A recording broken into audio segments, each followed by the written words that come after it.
Welcome to the latest edition of Beyond the Arc. I'm John Gonzalez alongside our NBA insider, Bill Ryder, who you're preparing, but have you packed and are you ready you're leaving for the combine soon, right? Not packed, am prepared, have been, set up a bunch of dinners and drink. All these guys go there to sort of scout and mostly hang out. So I've got the hangouts planned, excited to see some of the players at the actual combine. And I just noticed, because we're in LA, we're spoiled. It's in the 40s and 50s in Chicago. I forget about real weather out there. At night it is. Yeah, every time I go someplace, I'm like, right, people wear jackets in other locations. Right. No Bronny James this year. Have you confirmed whether or not you're going to be in the room for the lottery, conclave? So not to put pressure on the fine folks at the NBA, you're not supposed to be able to do it more than once every 3 or 4 years. I did it last year, and I tried to push it to it this year, and they said they'd try, and I haven't gotten confirmation, which I understand. A lot of people want to do that, so I don't know that I'll be in the secret conclave, but I can confirm that that will also have a Chicago connection to the one that took place in Rome, since it will take place in Chicago.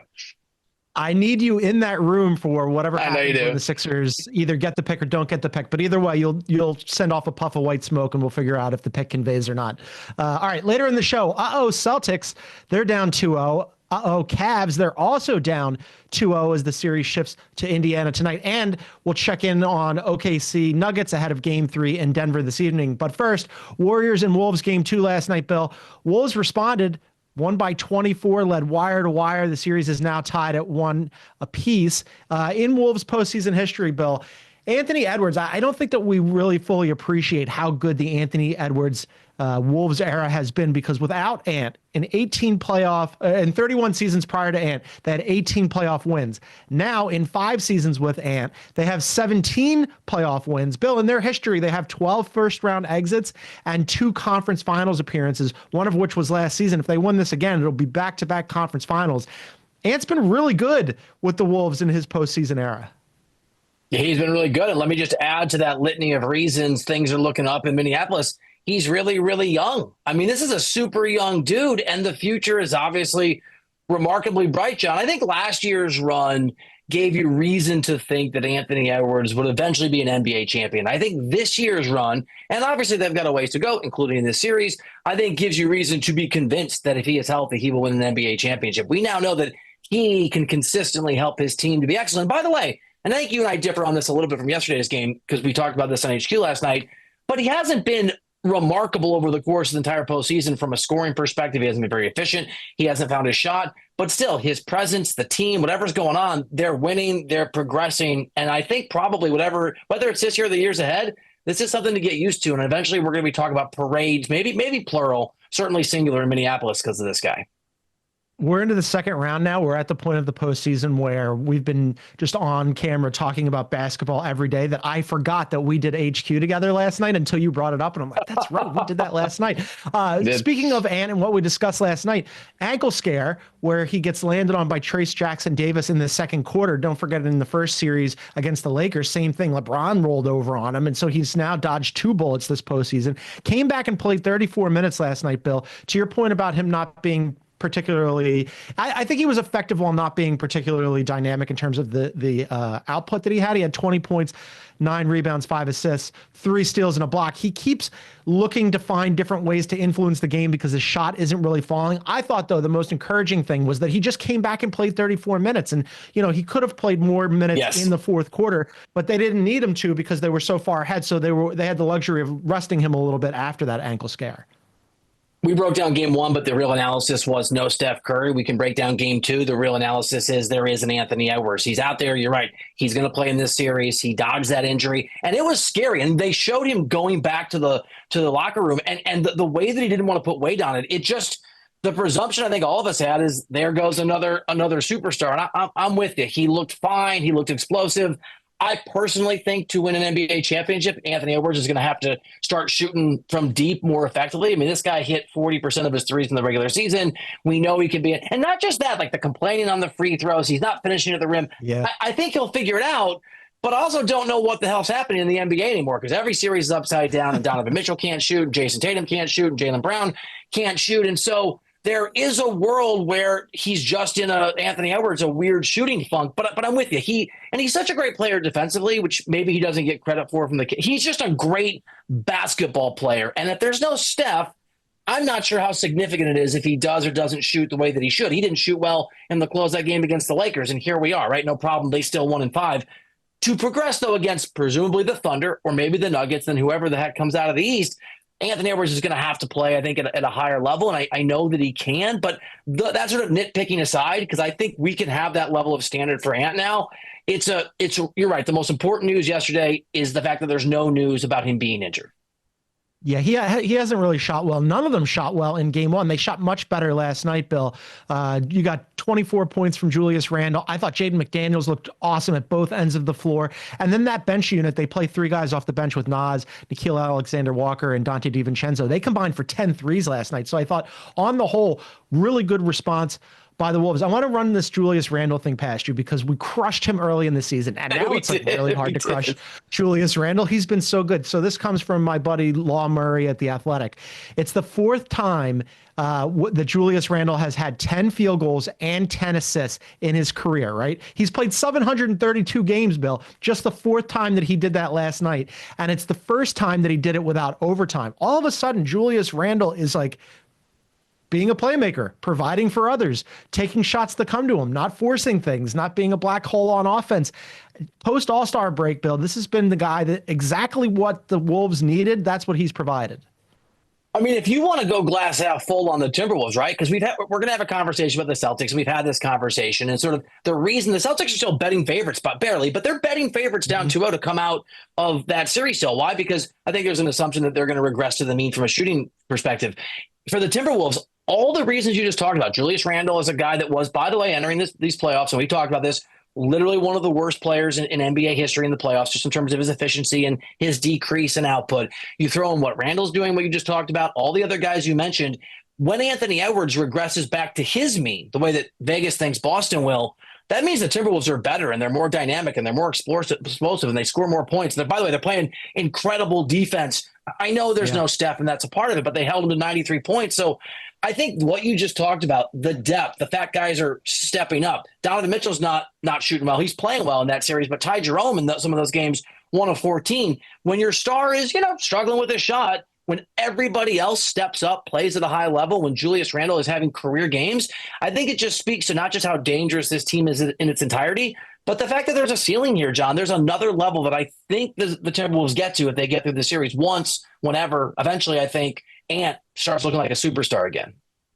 You and I both picked the Wolves in this series. Part of that was we thought that, they were playing really well. Obviously, we couldn't have known, and you had mentioned Steph Curry being out, how that one, Steph would be injured and have a hamstring injury for the first time in his career, and two, how long Steph will be out. So he misses game 2. He's definitely missing game 3, almost certainly going to miss game 4. They basically just have to keep their heads above water and try to doggy paddle this thing while they're waiting on Steph to come back. That's yesterday, prior to game 2 at a shoot around, Steph talked about his injury and maintenance and when he might be back. This is new, and from all that I'm learning about how quickly you can get back, there has to be a healing process. It's just the way the body works. You can't accelerate it more than what it's telling you. So it'll be one of those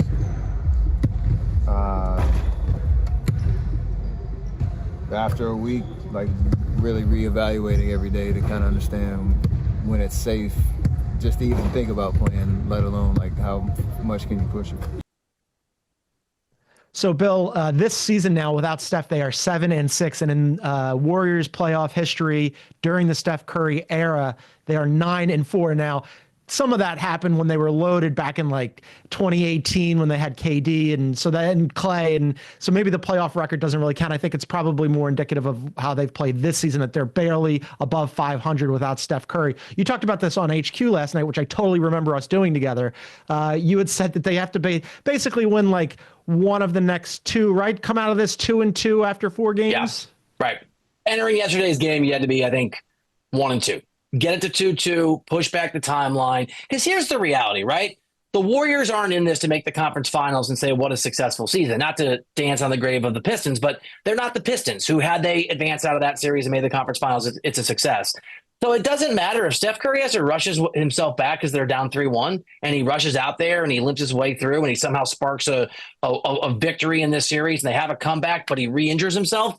It doesn't matter. They're going to lose in the next round and they're not going to make – the goal is the finals. And so Tim Doyle said this yesterday in the pregame, and I thought it was really smart. His prediction from a sort of former player's perspective is he thought the Warriors basically weren't going to perform, that they were not going to not try, but they weren't going to be able to put, and they knew that as much into that game, they were going to look ahead. And to a certain degree, Jimmy Butler talked about how there was a trial and error series, a trial and error game to figure out rotations, and Kerr talked about this too. Yeah, John, you go back to the Bay and you try to win one game at a minimum to get to 2-2 and just continue to push back the required return rate for Steph Curry, not just so you win this series, but so you hope he heals enough that he can be healthy in the series going forward if you get there. Yeah, I'm not loving the situation for the Warriors because even with, if he comes back, what kind of Steph Curry are you going to get? And without him, I don't think it's impossible for them to win this series, Bill, but I do think they need some things. They need to clean up some things, including they were super sloppy handling the ball. Let's take a timeout. On the other side, I want to talk about what they need to clean up. And then also who needs to step forward? Obviously, Jimmy Butler. And then Draymond Green doing Draymond Green things last night. We have to get into that as well. We'll do that on the other side. This is Beyond the Arc on CBS Sports Network.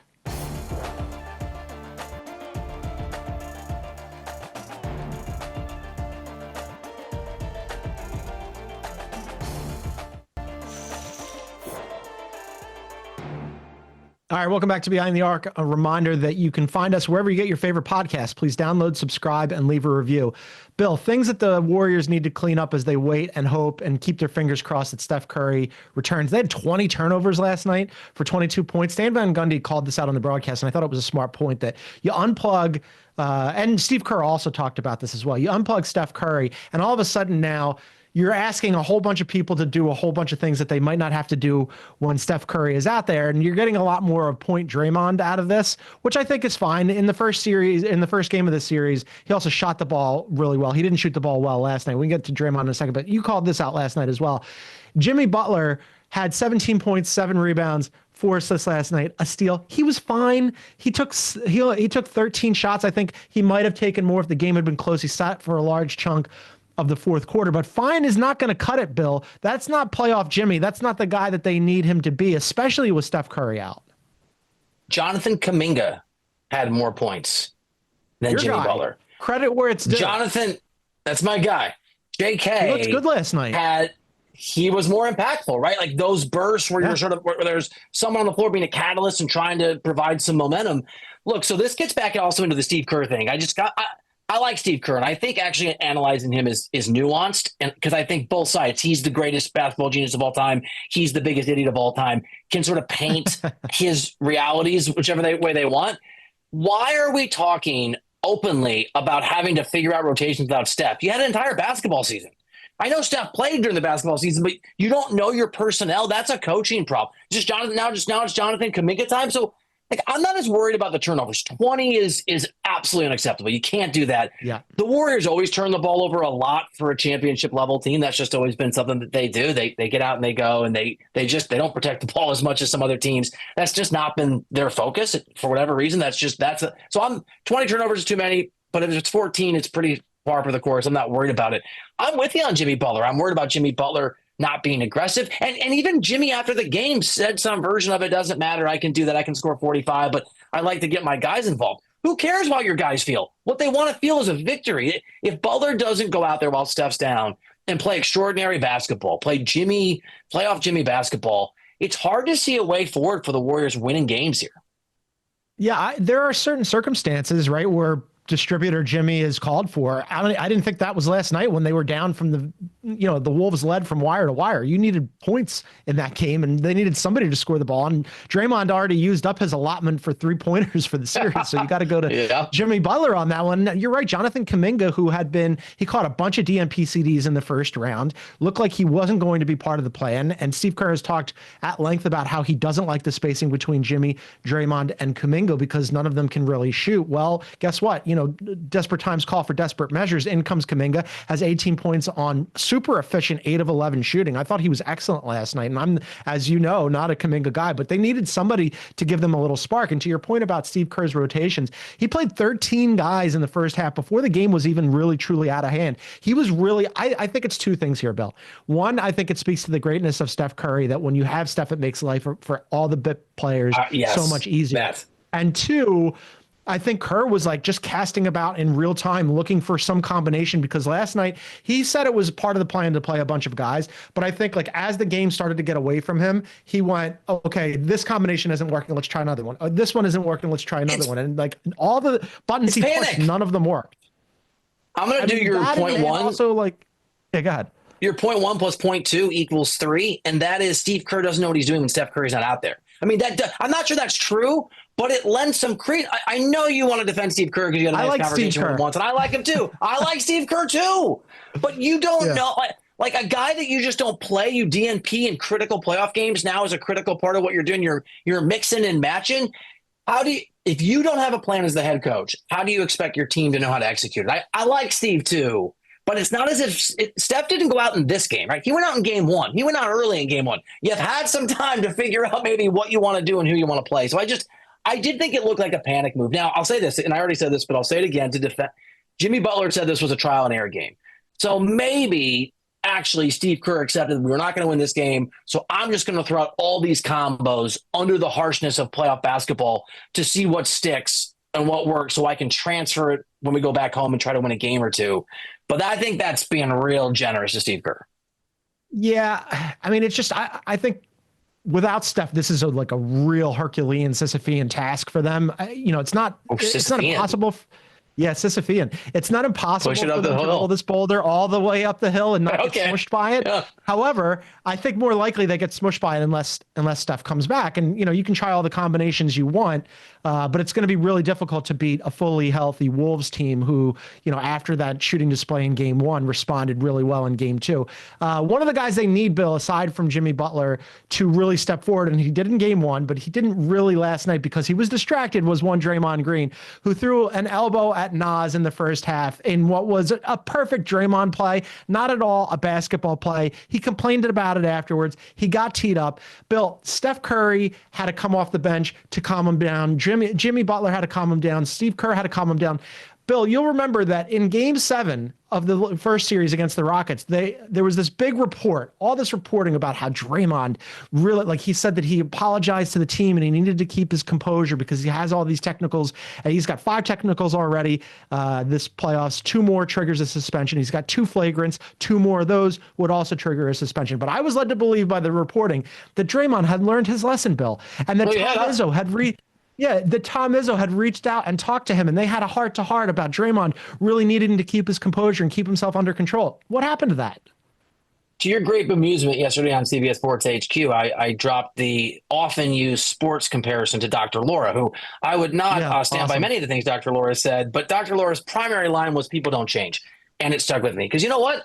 People don't change. And this is who Draymond Green is. And right now we're focused on the bad. And it's bad and it's problematic and it can be an issue. It also is, on the line and part of the fuel of what makes him great. And we've seen this over the years. This isn't new. They have won multiple championships because of Draymond Green.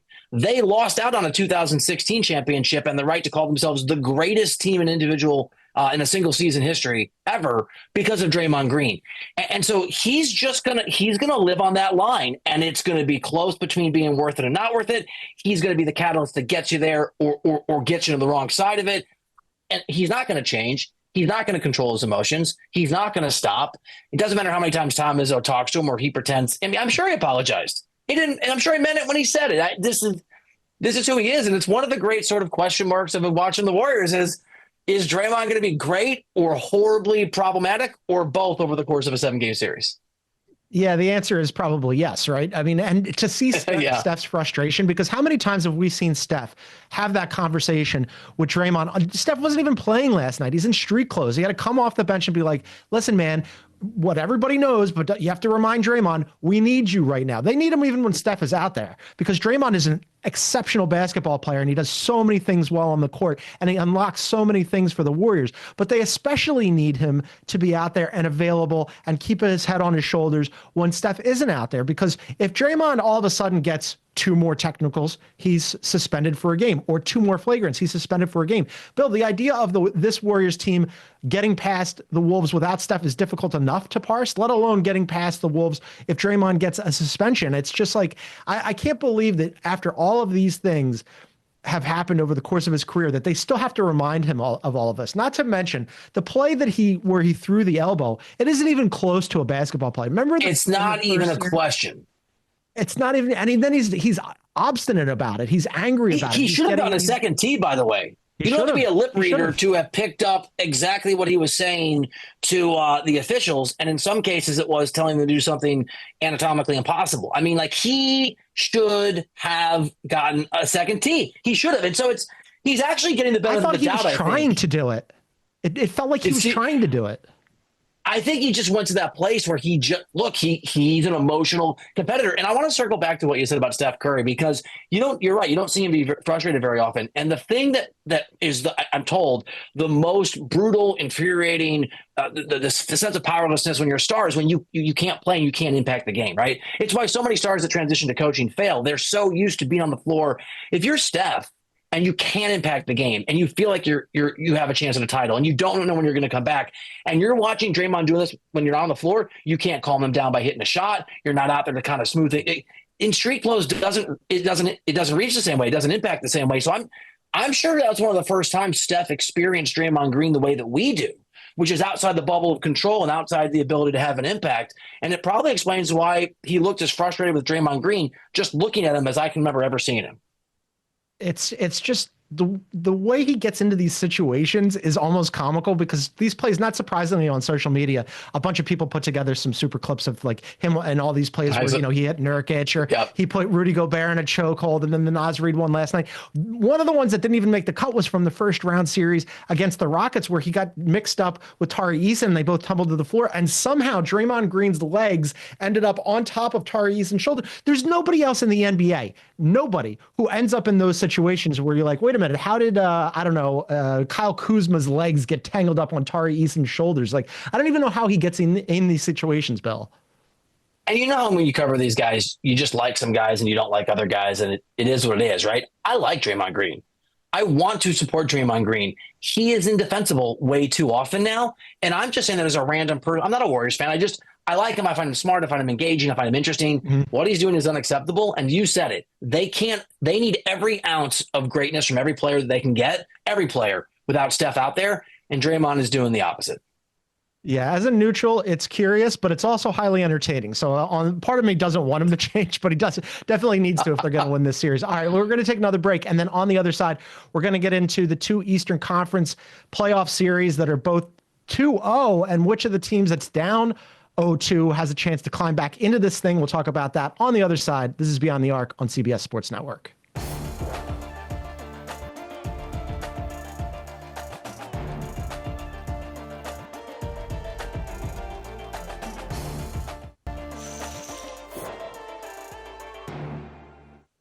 Welcome back to Beyond the Arc. All right, we're moving to the Eastern Conference. 2 series, Bill, both of them 2-0 right now. One of them super surprising. Well, I guess they're both surprising, but the Knicks and the Celtics, you and I both had the Celtics in 5 games. That's not happening. The Knicks are up 2-0. They were down 20 in both games, Bill. The Celtics win probability in game 1 was 98%. They lost it. Celtics win probability in game 2 was 99%. They lost that as well. Bill, the Knicks lost all 4 games during the regular season to the Celtics. Now they're up 2-0. And here's one for you that absolutely floored me. Teams that start out 2-0 on the road in the playoffs all time in the NBA postseason are 38-5. The Celtics opened up as heavy -750 favorites. They're still favorites, as you mentioned, at -112, but that has come really back in line. The odds essentially now are a toss-up, but the history here, 38-5 for teams that start out 2-0 on the road in the playoffs. I'm not smart enough to know or understand if we're in a simulation. I know that's a theory people put out there. I do know that if we are in a simulation, it is run by a Knicks fan. It is run by a Knicks fan who's been setting this up for 2 decades. And what's astounding, and I mentioned this earlier, is the fact that they're not that the Celtics are still favored in Vegas. So obviously in Vegas, and look, there's a lot of models. You love the models. You love the numbers. They're very helpful. Mm-hmm. There's no model that's ever been more successful than the Vegas model. They literally build a world-class city out of the desert based on just understanding sporting events and like how numbers work at all the angles. I suppose that means that they think that the Celtics are going to learn to shoot threes again. They think that the statistical odds you just gave us show us that these are anomalies and not some level of excellence by New York, that we're going to start to see a version of the Celtics that don't blow these leads but still build them. I can't make heads or tails of this series. We could talk about individual performances, and it is hard for me to comprehend that this is real basketball, and this is especially with a defending champion. If you told me this was the Cavs, all right, maybe you haven't been there, or the Thunder. The Celtics won a championship last year, and the Knicks have been nothing but losers for a generation and a half. It just defies everything I thought I knew about basketball. I mean, the Knicks are knocking on the door of the Eastern Conference Finals, haven't been there since 2000, Bill. I crushed the Celtics after game one more than I gave credit for the Knicks for winning that. I thought in game two that the Knicks definitely deserved a lot of credit for winning that game because some teams, you're down 20 in successive games, you're going to pack that in and wait for game three. Instead, they kept chipping, figured that they could, climb back into it. And defensively, I thought that they were excellent in the second half. The Knicks were. And then conversely, and we should talk about the Celtics late game woes here. The Celtics get so tight, especially in the fourth quarter. Bill, in games 1 and 2 combined, the Celtics are averaging 16.5 points in the fourth quarter. They are 9 for 45 in the fourth quarter combined. That's 20% from the floor. And they are 4 for 26 from three. That is 15%. They get so cold at the absolute worst times. And I didn't get a chance to talk about the end of game 2 with you. So at the end of game 2, the Celtics elect not to call a timeout. Tatum takes it the length of the court, dribbles towards the corner, and then here comes Mikal Bridges, who was awesome defensively in game 1. Don't forget he had that rip on Jaylen Brown, and then he's awesome defensively at the end of game 2 with OG Anunoby, where they just kind of close in on him. Tatum looks completely lost, jumps in the air, throws the ball to no one because Mikal Bridges ends up blocking it and taking it away from him. Maz had a timeout. Joe Mazzulla had a timeout, decided not to use it. He was asked about it, and he said, look, we ran the exact same play on the play before, and it worked for them. That was the one where Tatum just ran the length of the court and threw it down for a dunk. So they just figured they'd run it again, and the Knicks walled it off, and the Knicks end up winning the game again. Yep. There's so much blame to go. And by the way, you're right. Knicks credit. I think it's Knicks credit and it's Celtics blame because to blow 2 20-point leads, it's got to be both. Joe Mazzulla continues to insist on this three-point shooting approach that, by the way, got them here, and they took 48 per game, but they're not attacking the rim. They're not utilizing that space. They aren't shooting well. And Jason Tatum is shooting 29% in this series. He's hitting 25% of his threes, and he's below 80% from the free throw line. So I wanted to ask you this, and I'm not asking your opinion, although I'd be curious if you want to share it, but the narrative, if the Celtics lose this series and these trends continue, who's getting more blame from the national NBA media? Is it Mazzulla Ball and Joe Mazzulla, or is it Jason Tatum, who has had a history of being inefficient in the playoffs? Yeah, the answer is yes. But if I had to pick one of them, I'd probably say Jason Tatum, because, I mean, both of these guys have not performed well in the series so far. Now, it's only 2 games, and we'll see whether or not they climb back into it. And MSG, and I want to talk to you about the atmosphere on Saturday is going to be absolutely crazy. But if you're looking at for sure, the Jays have not been good in this series. And you mentioned Jason Tatum. Well, Jaylen Brown has been just as bad. He's shooting 34% from the floor, 17%, even worse than Jason Tatum. Jaylen Brown, 17% from three and only 71% from the line. Those two guys, they're 2 best players, one of whom, Jaylen Brown, was the finals MVP. And Jason Tatum, who's going to make first team All-NBA again, Bill, is one of the best 5 players in the NBA. They've been awful. They have been nowhere, and they've been worse in the fourth quarter, where you expect these guys in crunch time and clutch time, compared to Jalen Brunson, who's the opposite. He's the inverse. Crunch time comes, and that guy, something happens where he doesn't miss. I got it. No, and not only doesn't miss, but doesn't panic. I love watching him go to work. Some guys, the light goes on, the spotlight is on them, and they freak out. And the opposite is true of Jaylen Brown. I want to play for you. Jaylen Brown was asked about all this, where Joe Mazzulla has a theory of the case. They're just going to play the way they play, and Jaylen Brown was asked about these guys, just Jason Tatum and Jaylen Brown just not performing the way that they need to so far in this series. Here's what he said. Obviously, being down 0-2, it sucks, but we got a great group.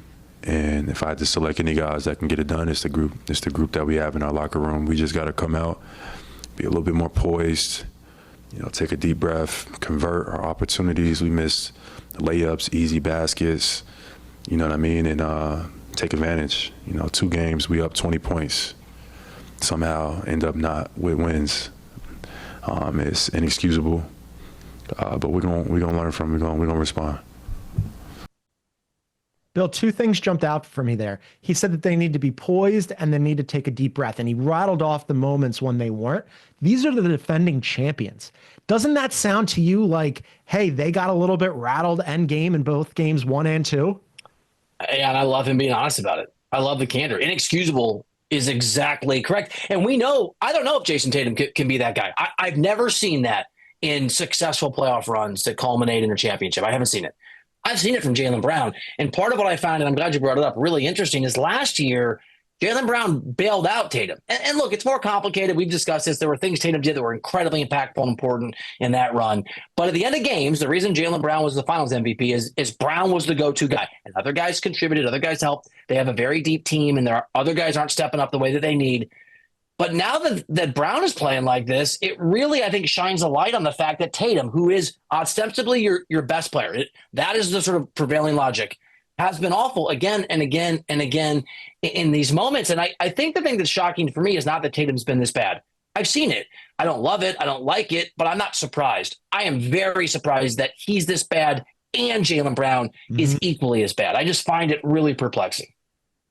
Yeah, I mean, there's overlap there. Those two guys should be sort of fail-safes for each other. If one of them doesn't have it cooking, the other one should. And for both of them to not be performing well in both games, I think is pretty alarming. And, again, we had talked about, Donovan Mitchell, when his shot wasn't falling in game 2, what happened? He went to the cup.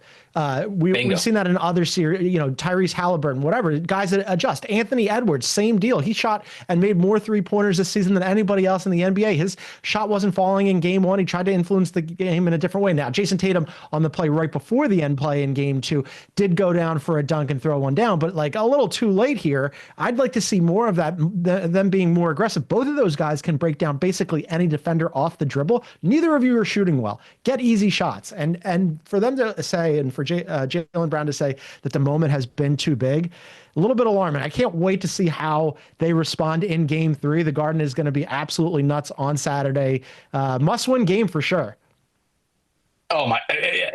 I don't usually use the term must-win. I usually roll my eyes unless it's an elimination game.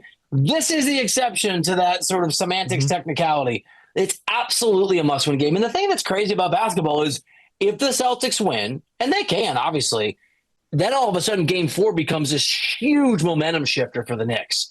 Because if you go into a game 4 2-1 and you lose that game 2, then all bets are off. So if you're New York, you got to put these guys, you got to put a stake through their heart while you still can. Yeah, the NBA messed up by making that the afternoon game. It should be the night game, but still, it's going to be a fantastic game on Saturday. All right, we're going to take another break, and then on the other side, we're going to discuss, can I interest you, Bill, in a little Pacers-Knicks 90s reboot Eastern Conference Finals? Because the Knicks aren't the only team that's up 2-0. The Pacers are also up 2-0. We'll discuss that, and the Cavs' dire straits on the other side. This is Beyond the Arc on CBS Sports Network.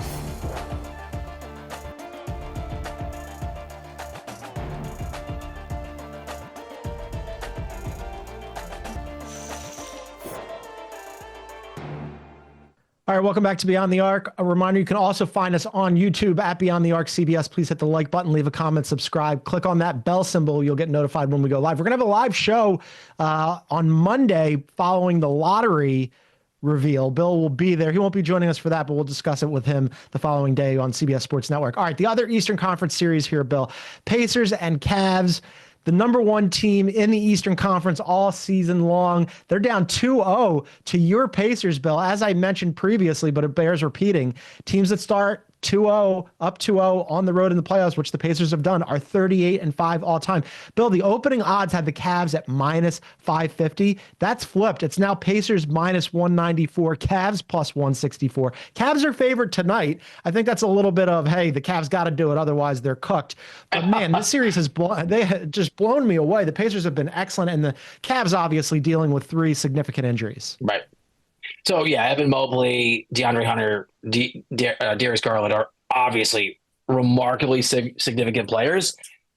I think the Pacers are, even if those guys were healthy, I think the Pacers have at least a puncher's chance. And we've talked about this nonstop on the pod, my sort of man crush on the Pacers going back to whatever, February. And we've seen they're really good, John. And the thing that they have, right, I don't know if Halliburton is Brunson-esque in his closing, but I don't know that he's not. And we just talked about how Jalen Brunson's just so calm and certain in those moments, and it's been such a differential for the Knicks. You have the exact same reality for the Pacers. Haliburton has hit a couple ridiculous game-winning last-second shots. It just feels, because of the pressure that's on Cleveland, the fact Donovan Mitchell's never gotten past the second round of the playoffs, pressure on him, the fact that he hasn't found his shooting touch, though he's still been really great at getting to the rim, getting to the free throw line. He had 48 in one of these games. The fact that this Pacers team is at home, the fact that they have the best closer on the floor, it's hard for me to see why Cleveland will be favored. I mean, anything can happen. I like the Pacers in this game, and other than the other series in the East, I love the Pacers in this series. I would be shocked if Cleveland was able to come back and win this thing. I was surprised that the Cavs are favored tonight. They're -2.5, and I think the line is a little bit, that everybody's looking at the Cavs going, man, they got to win this one, otherwise they're in a lot of trouble. Don't forget, those three guys that we mentioned that have injuries, all listed as questionable tonight. Darius Garland has a toe. Evan Mobley has an ankle. DeAndre Hunter has a thumb.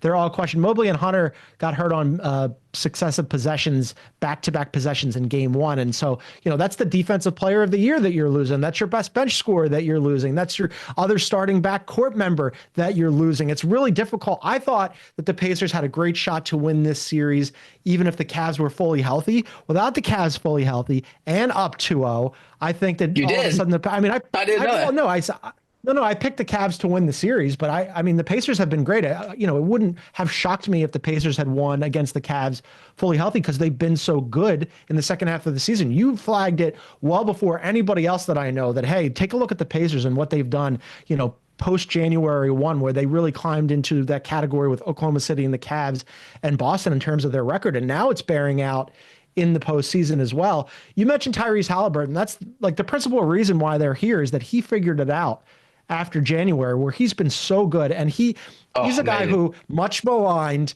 people love to hate on him. You brought up the fact that the Athletic named him the survey of NBA players named him the most overrated player. Well, guess what? I mean, he's been fantastic this postseason, including having 11 points in the fourth quarter of game 2 and the game-winning step back 3. He's really buoyed them. You said something to me in the break, though, that I wanted you to tell people that are watching at home right now. Yes. Who gave him advice? So I saw today that reportedly Joel Embiid, that multi-time NBA champion, is giving him lots of advice on how to navigate and deal with the playoffs. What I said to you is his advice should be, don't be as fragile as I am. And then Joel should hang up the phone and get out of the Pacers sort of universe during this run.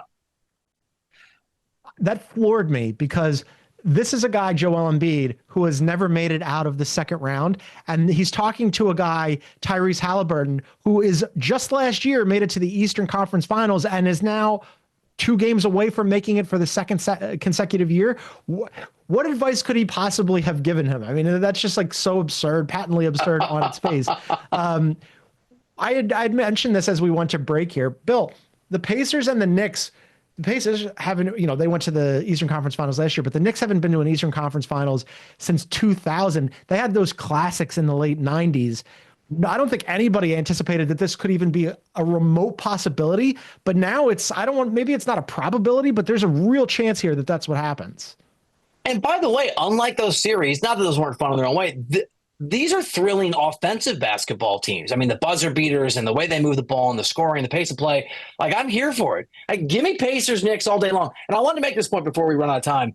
I want a silver lining this thing, because it's a Friday. Let's be positive. Obviously, the Cavs don't want to lose this series. If you lose this series and you're missing 3 of your critical guys, I do think it buys some grace for Kenny Atkinson and for Donovan Mitchell. Because if you come into this fully healthy and lost to the Pacers, I'm not sure heads roll, but narratives certainly shift. They definitely shift. You're right. I think that it gives them a little bit of insulation against the narrative that they're just a regular season team and they can't get it done in the playoffs, because how do you really know, right? I mean, they're missing 3 of their key pieces. It'd be one thing if it was just Darius Garland who missed some time, but then all of a sudden to lose Evan Mobley and DeAndre Hunter in the same game on back-to-back plays, that's like cosmically bad luck. If you're Kenny Atkinson, also, it is. I mean, it really is. Donovan Mitchell too. You had mentioned he had the 48-point game in game 2. He also had 9 rebounds and 4 assists and 4 steals and a block, and he was just everywhere. 12 in the fourth quarter. So good. He had 12 in the fourth quarter. He was great. And that was something that you had mentioned. You said, I want to see Donovan Mitchell really step forward in the postseason and prove that he can be the guy. He was the guy in that game. He was fantastic. It didn't matter. And then they still lost.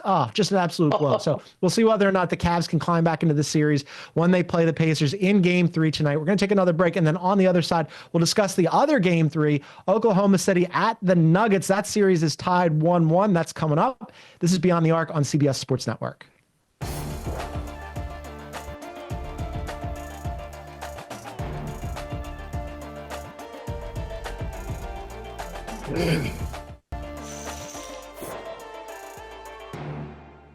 All right, welcome back to Beyond the Arc. Western Conference, Bill, Oklahoma City, and the Nuggets. Game 3 tonight, series tied at 1-1. They split the season series, so they're all even here. Oklahoma City came in at heavy minus 900 favorites. That's dropped a little bit. Now they're minus 550, Nugs plus 410. Oklahoma City is the favorite tonight at minus 4.5 in this game. I thought their Game 2 response was excellent. We talked about it. Like, what would happen? They didn't get tested at all in the first round against the Grizzlies. Apologies to all of our friends in Memphis, but that series was a cakewalk. And then they had some time off, and then all of a sudden they were playing well in Game 1 against the Nuggets, and then the Nuggets stole it on an Aaron Gordon game-winning 3, and the Nuggets felt, I think, really good about winning that game, and then they got throttled by 43 points in Game 2. If you're the Thunder, that's about as good as a response as you could possibly hope for. I'm not sure there's literally a better response on earth than scoring almost 90 points in the first half to just emotionally destroy Denver. The thing is, and I'll be curious how Denver responds, probably pretty effectively because they have this Jokic character. It's still in the sort of totality of the first two games, a great outcome. You go back to Denver at 1-1 against the Thunder. It's an incredible reality. But they got dominated, John. They got humiliated in that game. I'm going to be really interested to see, not even if Denver wins it, obviously that, just can they compete? Can they make it feel like it's going to be a series in Game 3? Yeah, we saw in the first series against the Clippers where the Nuggets got crushed in Game 4 and then responded really well in Game 5. Now you're in a similar scenario where you're going back home. I think that the Nuggets are a team, their main unit is a bunch of veterans who've been there and done that and have postseason experience. And I think that, like, especially with Jokic, I'm sure they weren't thrilled to lose by 43 and give up 87 points in the half, which was the most in a half in playoff history. I'm sure that they had some things that they had to discuss with David Adelman and they got into the tape, but they've been here before and they have responded before. I thought, for me, Oklahoma City just winning that, especially not just only SGA having a really good game and a really effective game, 11 of 11 from the line, 34 points. He was really great. But Chet Holmgren, who really at the end of Game 1, when he missed those 2 free throws, set the stage for the Nuggets to steal that game. He had a fantastic response in Game 2. He played really well. 2 steals, 2 blocks. Hartenstein was excellent. Bill, they really did I don't think that this is going to happen again, or maybe, won't to this effect. Those two guys together frustrated Nikola Jokic to the point where he fouled out in the third quarter and was like, I'll see you guys in Game 3.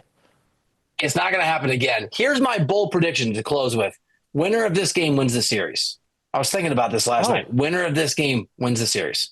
There you heard it here first. Why this game being so critical when it's 1-1?